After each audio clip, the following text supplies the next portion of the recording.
Shalom, selamat pagi Bapak Ibu Saudara-saudari.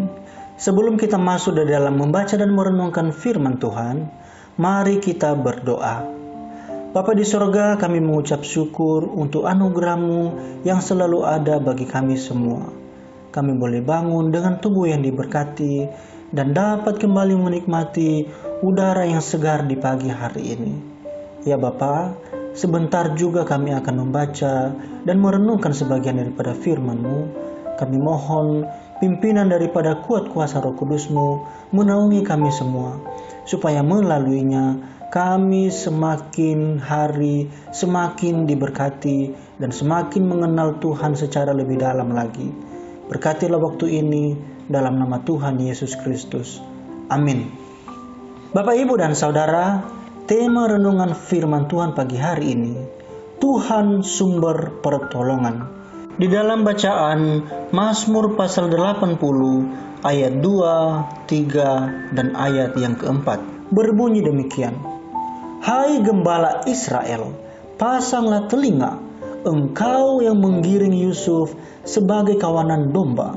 Ya, engkau yang duduk di atas para kerub, tampillah bersinar. Di depan Efraim, Benyamin dan Manasye, bangkitlah keperkasaanmu dan datanglah untuk menyelamatkan kami. Ya Allah, pulihkanlah kami, buatlah wajah-Mu bersinar, maka kami akan selamat. Demikian jauh pembacaan firman Tuhan. Bapak, Ibu, dan Saudara, kehancuran tidak menggoda pemazmur untuk memalingkan wajah dari Allah dan mencari sumber pertolongan yang lain. Belajar dari sejarah Israel, pemazmur mempergunakan metafora tentang Allah untuk melukiskan kepastian jaminan penyertaannya. Lalu kemudian, kalau kita memperhatikan keseluruhan, pasal dalam Mazmur ini dibagi menjadi 3 bagian. Masing-masing ditutup dengan permohonan yang sama. Pulihkanlah kami, buatlah wajah-Mu bersinar, maka kami akan selamat. Pada bagian yang pertama, pemazmur menyatakan permohonannya karena Allah adalah gembala, sekaligus raja yang bertahta di atas kerubim. Ia berdaulat penuh atas hidup mereka. Tidak ada sumber pertolongan yang lain selain Allah. Pada bagian yang kedua, pemazmur meyakini bahwa oleh murka Tuhanlah mereka mengalami semua penderitaan ini. Oleh karena itu, hanya pengampunan Tuhanlah yang dapat melepaskan mereka dari kesusahan ini.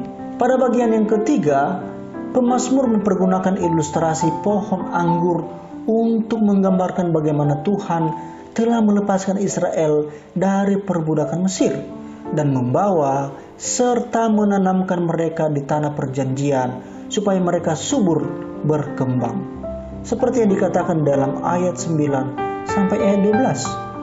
Akan tetapi Tuhan jualah yang melanda mereka dan menyerahkan mereka ke tangan musuh, sehingga kebun anggur Tuhan dilanda, dirusak dan dibakar.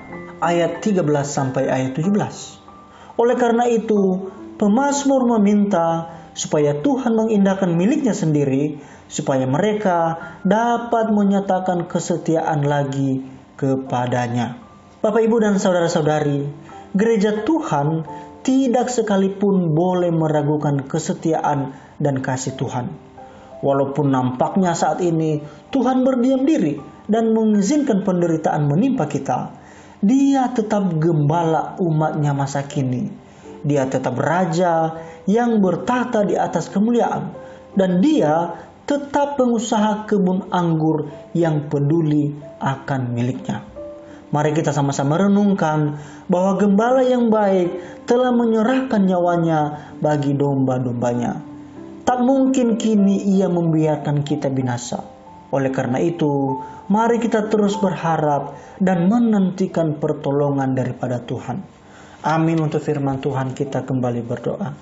Bapa di sorga, kami mengucap syukur untuk renungan firman Tuhan yang sangat memberkati kami di pagi hari ini. Bahwa Engkau adalah sumber pertolongan bagi kami sebagai anak-anak Tuhan. Dan tidak ada sumber pertolongan yang lain. Oleh karena itu ya Tuhan, kami sungguh menyerahkan kehidupan kami ke dalam tangan Tuhan. terlebih-lebih dalam menjalani satu hari ini, di dalam berbagai-bagai aktivitas yang kami kerjakan. Berkati kami Tuhan, tolong kami, mampukan kami di dalam menjalani setiap tugas dan tanggung jawab yang telah dipercayakan kepada kami. Dalam nama Tuhan Yesus Kristus kami berdoa. Amin.